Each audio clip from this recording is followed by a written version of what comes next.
Friends, पिछले video में हमने प्रबंध के सिद्धांत जो होते हैं उनकी प्रकृति को समझा कि प्रबंध के सिद्धांत सार्वभौमिक होते हैं, लोचशील होते हैं, वगैरह वगैरह। अब हम जो मेन प्रिंसिपल्स अब तक आए हैं उन पे बात करेंगे। उसमें भी जो सबसे बड़ा ऑथर या सबसे बड़ा थ्योरिस्ट हुआ है वो है हेनरी फ्योल। पहले मैं उसका एक इंट्रोडक्शन पढ़ूंगा, उसमें मुझे लाइन बाय लाइन चलना पड़ेगा। उसके बाद मैं एक एक उसने जो थ्योरी दी है या कहें प्रिंसिपल दिया है उस पर मैं आपसे बात करूंगा। ठीक है, कुछ बातें और भी समझानी है। परिचय। सबसे पहले लिखा है कि हेनरी फ्योल फ्रांसीसी प्रबंध सिद्धांतकार थे, 1841 से 1925। एक बात तो आप ये समझ लीजिए कि एक वाइट पेपर पे जो भी काला अक्षर लिखा हुआ होता है वो सब इंपॉर्टेंट है। केवल इतनी सी बात करूं तो इसमें से दो क्वेश्चन बनते हैं, इनफैक्ट तीन क्वेश्चन, कि हेनरी फ्योल का संबंध किस देश से है, तो जवाब है फ्रांस से है। ठीक है, वो उनका जन्म किस वर्ष हुआ, 1841 हुआ। देखिए कुछ भी आ सकता है। मैं अभी इन जो 12-13 पॉइंट लिखे हुए हैं इनमें से एक पॉइंट बताऊंगा, आपने सोचा भी नहीं होगा कि वो क्वेश्चन एग्जाम में आया है, तो बने रहिए। और उनकी मृत्यु कब हुई, 1925 में हुई। तो अपने को ये याद करना है। मानो कोई अपन अपने पिताजी का याद रख रहे हो कि हमारे पिताजी का कौन से वर्ष में जन्म हुआ, दादाजी का कौन सा हुआ, कब मरे, इनको इतना याद करना है। उनके सिद्धांतों का 20वीं सदी के प्रारंभ में व्यापक प्रभाव था। तो 20वीं शताब्दी, ठीक है, सन 2000 2001 वहाँ से शुरू होती है। तो ठीक है, 20वीं शताब्दी, सॉरी 1901, इस तरह से 20वीं शताब्दी शुरू होती है। 2000 2001 से तो 21वीं शताब्दी हो जाती है। तो 20वीं शताब्दी में उनका व्यापक प्रभाव था। तो उनकी मृत्यु के पहले से ही उन्होंने जो डेवलप किए थ्योरीज, उनका प्रभाव होने लग गया था। ठीक है, सब इम्पॉर्टेंट है। वे 1860 में सेंट एटेने की खनन अकादमी से खनन इंजीनियरिंग में स्नातक हुए। एक्चुअली क्या है ना, जैसे वो कौन थे, अगर वो पूछ ले कि हेनरी फ्यूल किस बैकग्राउंड से थे, तो वो बेसिकली माइनिंग इंजीनियर थे। माइनिंग इंजीनियर कब हुए, 1860 में। तो फिर लॉजिकल याद कर सकते हैं कि 1841 में पैदा हुए, 1860 में अपना ग्रेजुएशन पूरा किया लगभग 19 साल में, जबकि हमारे इंडिया में भी लगभग 19 साल में ग्रेजुएशन पूरा होता है। तो आप एक कॉन्सेप्चुअली याद करते जाइए। और ये है सेंट एटेने की खनन अकादमी। ठीक है, चलिए।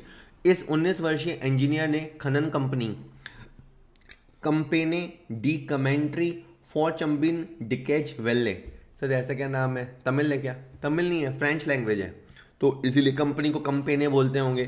तो ये कंपनी का नाम है।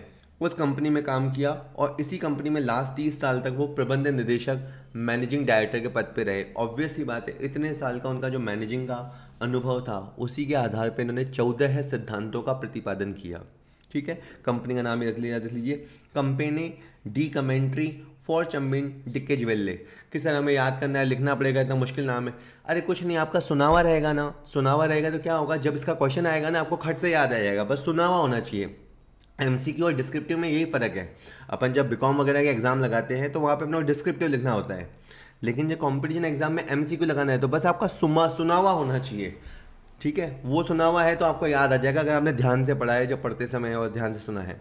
हेनरी फ्योल का जन्म 1841, ये एक आसान लैंग्वेज थी, इस तरह से भी मैं बोल सकता था। हेनरी फ्योल का जन्म 1841 में फ्रांस में हुआ था। उन्होंने 1860 में खनन इंजीनियरिंग की डिग्री प्राप्त की और एक कोयला खनन कंपनी में इंजीनियर के रूप में कार्य आरंभ किया।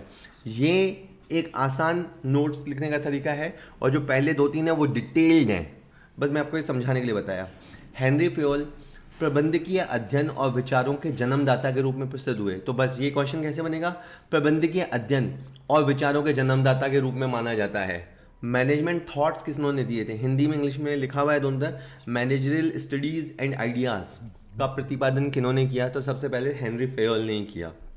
ठीक है, एक टेलर भी इनको टक्कर देगा, टेलर टक्कर देगा लेकिन बाद में देगा। ठीक है, वे ऐसे पहले व्यक्ति थे जिन्होंने प्रबंधन की प्रक्रिया के मुख्य चरणों को पहचाना।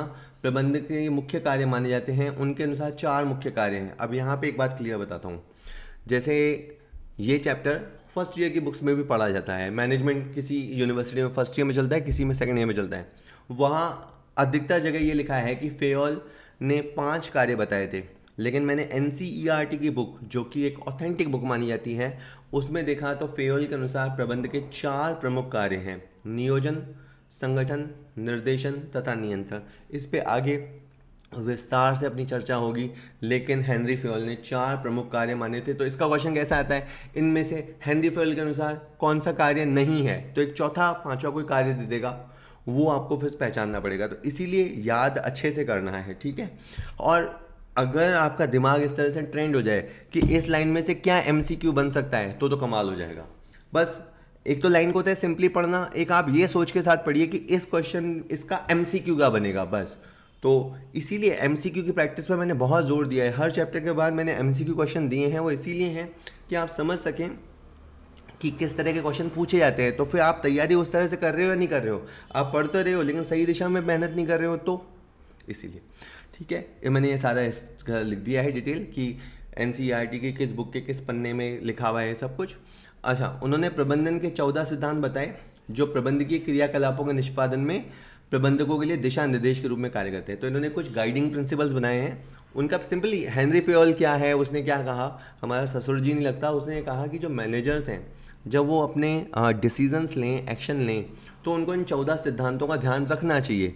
अगर रखेंगे तो मैनेजमेंट स्मूथ होगा। वो कौन से 14 सिद्धांत है मैं एक एक को बहुत अच्छे से समझाऊंगा, तब मुझे ऐसे लाइन बाय लाइन भी नहीं पढ़ना होगा, कोई कॉन्सेप्ट है, कॉन्सेप्ट सीधे से बता दूंगा आपको मैं, ठीक है। अच्छा, हेनरी फेयल के अनुसार उन्होंने कहा कि भाई जो एक उद्योग होता है उसको उन्होंने 6 भागों में बांटा। भाई एक होता है, उनको कहता है कुछ लोग होते हैं जो टेक्निकल काम देखेंगे, कुछ लोग होगा जो कमर्शियल काम देखेंगे, कुछ लोग फाइनेंशियल काम देखेंगे, कुछ लोग सेफ गार्ड या सुरक्षा देखेंगे, कुछ लोग अकाउंटिंग करेंगे, कुछ लोग मैनेजमेंट करेंगे।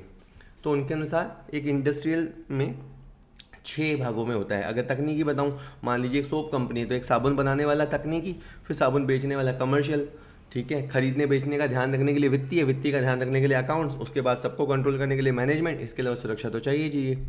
उनके अनुसार एक प्रबंधक में जो गुण होने आवश्यक है वो है, एक तो वो शारीरिक रूप से फिट होना चाहिए, एक वो नैतिक रूप से साउंड होना चाहिए, मॉरली बहुत अच्छा होना चाहिए, शिक्षा उसकी अच्छी होनी चाहिए, उसमें ज्ञान होना चाहिए, और बाकी चीज़ें अनुभव से आती हैं। तो ये उसने प्रबंधक के 5 गुण बताए जो उसके अंदर एसेंशियल थे, जो होने ही चाहिए थे। उन्होंने अपने स्वयं के अनुभव के आधार पर प्रशासन की अवधारणा को विकसित किया। अब इसमें क्या क्वेश्चन बना, इसमें सिंपली ये क्वेश्चन बना कि मतलब हेनरी फेयोल की जो अवधारणा थी वो किस पे आधारित थी। तो उन्होंने स्वयं के अनुभव के आधार पे, मतलब उसके पहले कोई गुरुजी नहीं रहे कि कोई सुकरात प्लूटो, ऐसे कोई गुरुजी नहीं रहे। उसने स्वयं जो अनुभव किया मैनेजमेंट के दौरान, उसके आधार पर उसने प्रशासन की अवधारणा को कि कैसे एडमिनिस्ट्रेशन करना चाहिए, एडमिनिस्ट्रेशन शब्द पे ध्यान देना। अब देखना ये पॉइंट आया, उनके द्वारा प्रतिपादित 14 सिद्धांतों पर 1917 में प्रकाशित पुस्तक एडमिनिस्ट्रेशन इंडस्ट्रियली एट जनरली में विस्तार से चर्चा की गई थी। अब ये क्वेश्चन आया था आरपीएससी स्कूल लेक्चर 2018 में। सपोज करो यही नोट्स होते, आप ये 12-13 पॉइंट पढ़ रहे होते, किसी पॉइंट बोला छोड़ यार जल्दी जल्दी पढ़, जल्दी जल्दी पढ़। यही मुसीबत है। अब मुसीबत एक्चुअली ये है कि अपने को पता नहीं होता क्या इंपॉर्टेंट है क्या नहीं है। तो ये भी चक्कर है कि सर हर लाइन को इतना धीरे धीरे पढ़ेंगे, ध्यान से पढ़ेंगे, तो फिर हमारा कब तो कोर्स होगा। तो ये बड़ा चैलेंज होता है। इसीलिए वैसे मेरा सजेशन रहता है कि पहली बार में आपको स्पीडली रीड आउट करना चाहिए, और फिर दूसरी बार में जैसे एक बार आपका पूरा हो जाए कोर्स, आपको दिमाग में आ जाए कॉन्फिडेंस कि एक बार तो मैंने पढ़ लिया, फिर दूसरी बार ध्यान से पढ़ना चाहिए, और तीसरी बार और ध्यान से पढ़ना चाहिए रिवीजन मोड में। तो कम से कम 3 बार वो चीज़ आपकी आंखों से निकलनी चाहिए। तो पहली बार में प्लेन रीडिंग करनी चाहिए। प्लेन रीडिंग में आपका माइंड क्या होता है, बहुत सारी चीज़ें कैच कर लेता है, उसकी आंखों के सामने निकल जाता है, तो वो भी ध्यान से करनी चाहिए। फास्ट रीडिंग या प्लेन रीडिंग का मतलब ये नहीं होता बस ऐसे ही पढ़ लो, बस आप किसी और के लिए कुछ कर ही नहीं रहे हो, अपने लिए कर रहे हो। तो बहुत आराम से नहीं, मतलब फटाफट पढ़ लो, फिर उस समय ज़्यादा दिमाग में लगाओ। फिर सेकंड बार में, अब एग्ज़ाम मान लो समय है, तो अब आप दूसरी बार लाइन को समझ के चबा के पढ़िए, और फिर इसके बाद रिवीजन में समय मिले तो 4 बार, जितनी बार करेंगे आपका है, ठीक है ना। सिंपल कॉन्सेप्ट है लाइफ का, जितना शक्कर डालोगे उतना मीठा होगा, जितनी पढ़ाई करोगे उतना रिजल्ट बेटर आएगा, ठीक है। लेकिन अनइम्पॉर्टेंट किसी को नहीं मानना। आपको लग सकता है कि क्या एब्सर्ड क्वेश्चन आ गया, क्या बकवास क्वेश्चन आ गया, कुछ भी आ सकता है। और एक बार जब बकवास क्वेश्चन आ जाता है ना, बाद के वाले वर्षों के स्टूडेंट को वो लगने लगता है यार क्या इंपॉर्टेंट क्वेश्चन था, कौन ऐसा बेवकूफ़ होगा जो छोड़ के गया होगा एक बकवास क्वेश्चन के लिए भी, समझ रहे हो। तो ठीक है।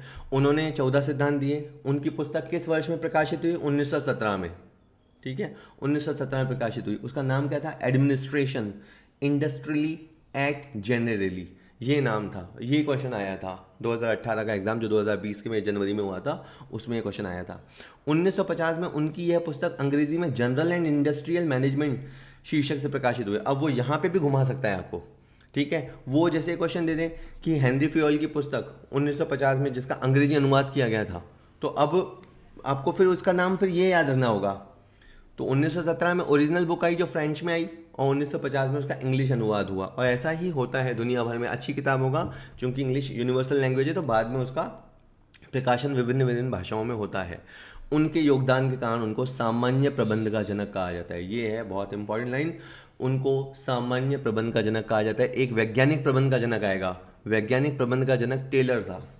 साइंटिफिक मैनेजमेंट कैसा होता है वो टेलर ने कहा। जनरल मैनेजमेंट, इसके नामों में आ रहा है ना, जेनरली, जनरल, तो जनरल मैनेजमेंट कैसे होता है, जनरल मैनेजमेंट के बारे में हेनरी फेयोल ने बताया था। ठीक है, अब इसके बाद मैं आपको इसने जो 14 सिद्धांत दिए वन बाय वन मैं आपको इसको समझाऊंगा। ठीक है, फेयोल ने जो पहला सिद्धांत दिया था वो था कार्य या श्रम विभाजन का सिद्धांत, principle of division of work और स्पेशलाइजेशन। अब केवल इसी लाइन पे रहिए।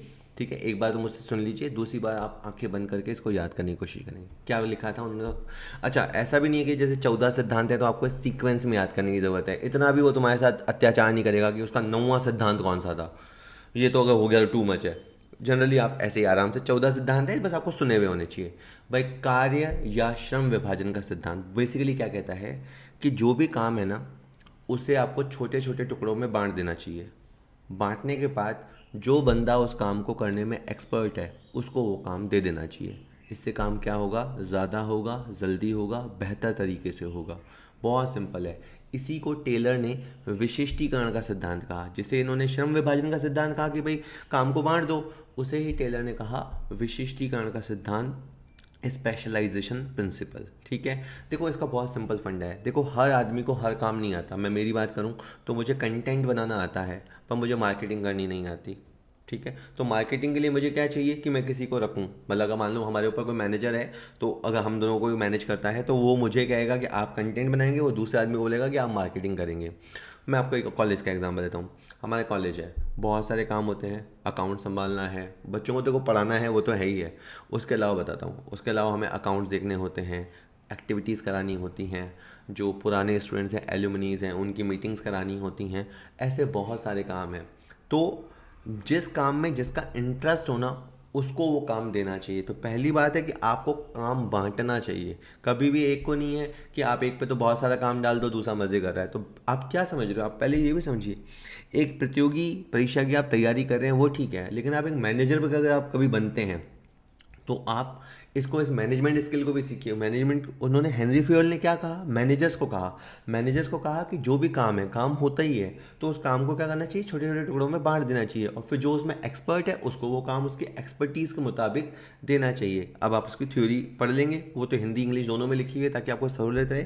फ्योल ने जो इंपॉर्टेंट मार्के की बात की है वो समझिएगा। उनके अनुसार कार्य विभाजन का उद्देश्य एक बार के परिश्रम से अधिक उत्पादन एवं श्रेष्ठ कार्य करना है। मतलब उसने क्या कहा कि वर्क डिवाइड क्यों करना चाहिए, ताकि एक बार जब बंदे जैसे 2 घंटे मेहनत करें ना तो उससे मैक्सिमम आउटपुट निकले और बेटर आउटपुट निकले। एक बार के परिश्रम मतलब ये कि 2 घंटे अगर आप किसी से ऐसा काम करवा दोगे जिसको वो काम आता नहीं है तो वो क्या काम करके लाएगा, कुछ भी नहीं, बहुत बकवास काम करके लाएगा। तो क्योंकि आप एक बात मान के चलिए कि आप हर चीज़ में अच्छे नहीं हो सकते, आप बहुतों में अच्छे हो सकते हैं लेकिन आप हर चीज़ में अच्छे नहीं हो सकते। ठीक है, तो जिसमें ताकत है उससे पानी भरवाना है तो आप उससे पानी भरवाइए, जिससे दिमाग चलवाना है आप उससे दिमाग चलाइए। ये अच्छे प्रशासक की खासियत होती है कि उसको पता होता है कि किससे कौन सा काम करवाना है। ठीक है, ये बिल्कुल अलग एग्जांपल रहेगा, लेकिन मेरे को पता था कि मेरी शादी थी तो मैंने कहा भैया तू पटाखों का काम देखेगा, एक को बोल दिया भाई तू खाने पीने का, लोगों का ध्यान रखेगा, हर तरह का खाना पीना उस तरह का ध्यान रखेगा। काम आपको बांटना पड़ेगा और सामने वाले को उसकी एक्सपर्टीज़ के हिसाब से काम देना पड़ेगा। उसके उन्होंने सबसे इंपॉर्टेंट बात कही, विशिष्टीकरण मानवीय शक्ति के उपयोग करने का कुशलतम तरीका है। अब इससे एमसीक्यू कैसे बनता है वो लाइन देगा।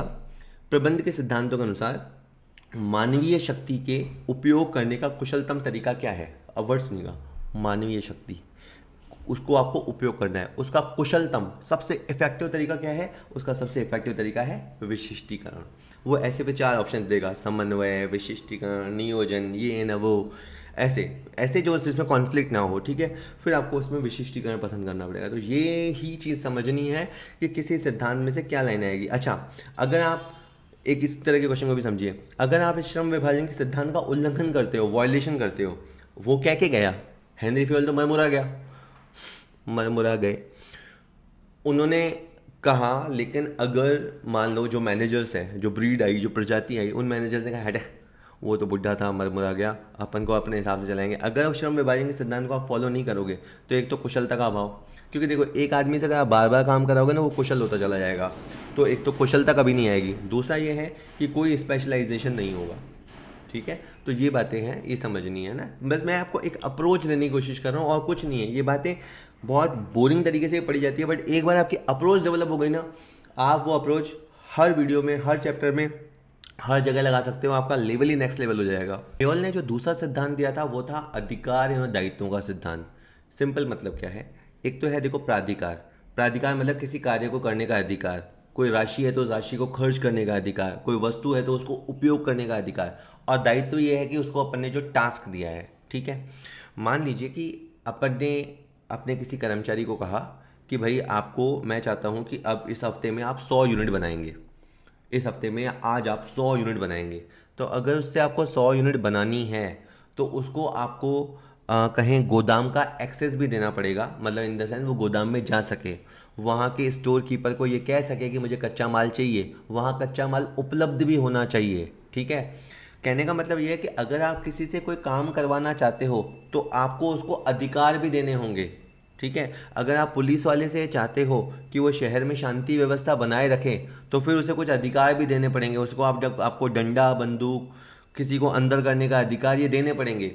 ठीक है, एक कलेक्टर से आप उम्मीद कर लेते हैं कि पूरे शहर में लॉ एंड ऑर्डर मेंटेन होना चाहिए, तो आपको उसको अधिकार भी देने होंगे। तो ये कहता है शक्ति और अधिकार का सिद्धांत। हकीकत बात है कि दोनों साथ साथ चलते हैं। अगर आप मान लीजिए, अब इसकी थ्योरी है, अब पढ़ लीजिएगा, मैं थ्योरी पढ़ाऊंगा तो आप वैसे बोर होंगे, इसलिए ये सारी थ्योरी आप पढ़ लीजिएगा, मैं पीडीएफ भी अवेलेबल करा दूंगा। ठीक है, अगर आप समझिए कि अगर आप मैं बताया था कि अगर आप किसी को केवल अधिकार दे देते हैं, केवल अधिकार दे दिए और दायित्व नहीं दिए। ठीक है, जैसे आपने अपने बच्चे को दे दिए 10,000 रुपये रोज के, 1,000 रुपये रोज के दे दिए, लेकिन उसको कोई जिम्मेदारी नहीं दी, तो फिर क्या होगा, वो अधिकारों का दुरुपयोग करेगा, वो उस रकम का दुरुपयोग करेगा। ठीक है, तो ये क्या हुआ कि अगर आपने खाली अधिकार दिए, दायित्व नहीं दिए, तो क्या संभावना है कि अधिकारों का दुरुपयोग हो जाएगा। अगर आपने किसी को अधिकार नहीं दिए, केवल दायित्व दायित्व दिए, तो काम कैसे पूरा करेगा। जैसे अगर आपने किसी को कह दिया कि 100 यूनिट तेरे को बनाने हैं, लेकिन उसके लिए necessary raw material, necessary powers उसको नहीं दिए, तो वो काम कैसे करेगा। तो आपको हमेशा याद रखना है कि अधिकार और दायित्व दोनों साथ साथ चलते हैं। अब यूँ समझिए, संगठन में क्या होता है, जो प्रबंधक होता है, जो मैनेजर होता है, उसको कुछ अधिकार तो फॉर्मली मिलते हैं। अगर मान लो एक बैंक है, उस बैंक में किसी को ब्रांच मैनेजर अपॉइंट कर दिया तो उसको कुछ पावर्स तो फॉर्मली मिल जाएंगी। लेकिन फेयोल का ये मानना है कि कुछ अधिकार आपको कमाने पड़ते हैं अपने कैरेक्टर से। आप ईमानदार रहिए, सबके लिए अच्छा सोचिए, तो कुछ मतलब लोग आपको रिस्पेक्ट करने लगेंगे, कुछ पावर्स आपको वैसे भी मिल जाएंगे। तो उन्होंने जस्ट एक बताने के लिए बात बता रहा हूँ, अगेन ये थ्योरी आप पढ़ लेंगे। प्रत्येक प्रबंधक को अपनी स्थिति के कारण औपचारिक रूप से अधिकार मिलते हैं, किंतु प्रबंधक को अपने अनुभव, चातुर्य और चरित्र के आधार पे भी कुछ व्यक्तिगत अधिकार प्राप्त करने चाहिए। ठीक है, अपने घर में क्या होता है, अपने दादाजी होते हैं तो अपन ने कोई ऑफिशियली उनको कोई डिक्लेयर नहीं किया होता है, लेकिन उनके अनुभव की वजह से, उनके ज्ञान और उनके विजडम की वजह से अपन उनकी रिस्पेक्ट करते हैं। तो उनको कुछ अधिकार, वो किसी को डांट भी देते हैं तो सुन लेते हैं, वो किसी की खर्ची बंद कर दें तो भी, मतलब प्रबंध के सिद्धांत इतने व्यापक हैं कि आप कहीं पे भी उसको लगा सकते हैं। मैं इसमें समझाना मैं नहीं चाहता था, फेयोल के इस सिद्धांत को कई लेखक समरूपता का सिद्धांत भी कहते हैं। समरूपता क्या होता है, सिमेट्री। अगर आप अधिकार दोगे और दायित्व नहीं दोगे तो सिमेट्री नहीं रहेगी, समता नहीं रहेगी। आपको उसको, समता अलग चीज़ होगी, समरूपता वर्ड याद करना आप, क्योंकि समता का सिद्धांत फिर अलग है। बहुत बारीक बारीक शब्द हैं, बहुत ध्यान से पढ़ने हैं। समरूपता का सिद्धांत, प्रिंसिपल ऑफ सिमेट्री भी इसको कहते हैं। ठीक है, समझ में आ गया होगा। फेयोल ने जो तीसरा सिद्धांत दिया था वो था अनुशासन का सिद्धांत, प्रिंसिपल ऑफ डिसिप्लिन। एक क्वेश्चन इस तरह भी आ सकता है कि वो आपको एमसीक्यू क्वेश्चन देगा, ऑब्वियस सी बात है, और उसमें वो सिद्धांतों के नाम लिख दे, और इसमें से क्वेश्चन पूछ ले कि इनमें से कौन सा हेनरी फेयोल का सिद्धांत नहीं है। तो इसलिए भी आपको ये 14 नाम ध्यान तो होने चाहिए कि कौन कौन से सिद्धांत उसने दिए हैं। क्वेश्चन किसी भी तरह से आ सकता है, बी रेडी फॉर, किसी भी तरफ से लाइक बाउंसर आ सकता है, सो तैयार रहिएगा। अनुशासन का सिद्धांत, बहुत, अब आप 2 मिनट आंखें बंद करो, सोचो अनुशासन का सिद्धांत क्या कहता है। भैया संस्था अगर चलानी है तो अनुशासन होना ही चाहिए। मान लीजिए आप एक बैंक का एग्जाम ले लीजिए, आप बैंक के मैनेजर हैं, तो आपको एक तो क्या करना चाहिए, पूरे बैंक में डिसिप्लिन मेंटेन करना चाहिए। वो कैसे होगा, आप क्लियर एम्प्लॉय को बता दो कि आपके आने का टाइम क्या रहेगा, आपके जाने का क्या टाइम रहेगा, कस्टमर आएगा तो आप उसको किस तरह की सर्विस देंगे, इसके सारे नियम अधिनियम ये सब आप बना दो। अच्छा, वो काम अच्छे से कर रहा है या नहीं कर रहा है उसके ऊपर एक सुपरवाइजर रख दो। फैक्ट्री में काम करवाना है, यही होता है। लेबर्स को पहले तो आप काम बताओ, लेबर्स को बताओ इस तरह का काम होना चाहिए, उसके ऊपर एक सुपरवाइजर अपॉइंट कर दो। इस तरह से आप डिसिप्लिन मेंटेन करते हो। नहीं ढंग ढंग से काम करते तो उनको दंड दो। ये है अनुशासन का नियम। अगर मैं हेनरी फ्योल का साफ कहना था, अगर आपको संस्था को सफल बनाना है, लोगों से काम कराना है, तो आपको डिसिप्लिन मेंटेन करना होगा। डिसिप्लिन सुनते ही अपने को स्कूल में याद आ जाता है, लेकिन किसी भी तरह की संस्था हो उसको चलाने का एक डिसिप्लिन होना ही चाहिए, ठीक है। अब अगेन एक क्वेश्चन देखिएगा, अगर आपको डिसिप्लिन क्रिएट करना है, मेंटेन करना है, तो आपको क्या करना पड़ेगा। एक तो ये है कि मैनेजमेंट के सारे लेवल्स पे, सभी स्तरों पे, यानी उच्च प्रबंध, मध्यम प्रबंध, निम्न प्रबंध, low level, top level, middle level, आपको हर जगह इफेक्टिव मैनेजर्स और सुपरवाइजर्स को अपॉइंट करना चाहिए। एक अगर आपको बड़ी संस्था को रन करना है, वैसे छोटी चाहे बड़ी, मैनेजमेंट के प्रिंसिपल हर जगह एक जैसे होते हैं, पर फिर भी अगर आपको मान लीजिए खास करके एक बड़ी ऑर्गेनाइजेशन को चलाना है, तो आपको जगह जगह मैनेजर्स और सुपरवाइजर्स अपॉइंट करने होंगे। दूसरा है, आपको वर्कर्स जो आपके पास काम करते हैं, जिनसे आप काम लेते हैं, उनको आप वर्क पॉलिसी साफ बता दो, इतने बजे तक काम होगा, ऐसे काम होगा। और अगर वो काम नहीं करते हैं तो फिर दंड व्यवस्था है। दंड व्यवस्था में उनका डिमोशन कर दो, उनका ट्रांसफ़र कर दो, तनख्वाह काट लो, ये सब है। लेकिन न्यायपूर्ण पालन, ऐसा नहीं है कि आप किसी से व्यक्तिगत खुन्नस निकाल रहे हो, ऐसा नहीं करेंगे, ठीक है। तो आपको अनुशासन, अनुशासन को एक और बताएं तो अनुशासन से अभिप्राय क्या है, संगठन के कार्य करने के लिए आवश्यक नियम एवं नौकरी की शर्तों का पालन करने से। अगर आपको अनुपालन, ठीक है, सिंपल बात आप समझ गए, डिसिप्लिन मेंटेन करना है तो आपको वर्किंग रूल्स बनाने पड़ेंगे और उनकी जॉब कंडीशंस में ये सारी चीज़ें डालनी पड़ेगी। अगर अनुशासन का उल्लंघन हुआ तो क्या होगा, ये आपको हर जगह समझना पड़ेगा कि अगर जैसे अपन ने उसने बुला दिया प्रिंसिपल ऑफ डिसिप्लिन, अगर इसको फॉलो नहीं किया गया तो क्या होगा, इससे क्रिएट होगी अव्यवस्था, नियम भंग, भ्रांति और उपद्रव। इससे डिसऑर्डर, कंफ्यूजन और केओस क्रिएट होगा। मतलब आपकी संस्था तहस नहस हो जाएगी अगर अनुशासन नहीं होगा। मान लो हमारा कॉलेज हो और हमारे आने जाने का कोई नियम नहीं हो, पढ़ाने का कोई नियम नहीं हो, अकाउंट्स बनाने का कोई नियम नहीं हो, डिसिप्लिन नहीं हो, कोई किसी को कुछ भी कह देता हो, तो फिर काहे का संस्था चलेगी, कोई भी संस्था नहीं चलेगी। अनुशासन के अभाव में संसाधनों का व्यर्थ होना। अगर डिसिप्लिन नहीं होगा तो मैन पावर होगा, मशीन्स होंगी, मटेरियल होगी, लेकिन उनका उपयोग नहीं होगा, क्योंकि सब लोग तो मनमर्जी कर रहे हैं, सब लोग तो राजा बने हुए हैं। पढ़ाई में भी डिसिप्लिन का रखना पड़ता है, तभी आपका एक रिजल्ट आएगा। और अगर नियम अधिनियम नहीं होंगे तो फिर काम में देरी होगी, क्योंकि सब लोग अपना मनमाना चलाएंगे। तो इसीलिए उसने कहा था, हेनरी फेयल ने प्रबंधकों को कहा कि अगर आपको संस्था को सफल बनाना है, लोगों से अच्छे से काम कराना है, तो आपको डिसिप्लिन मेंटेन करना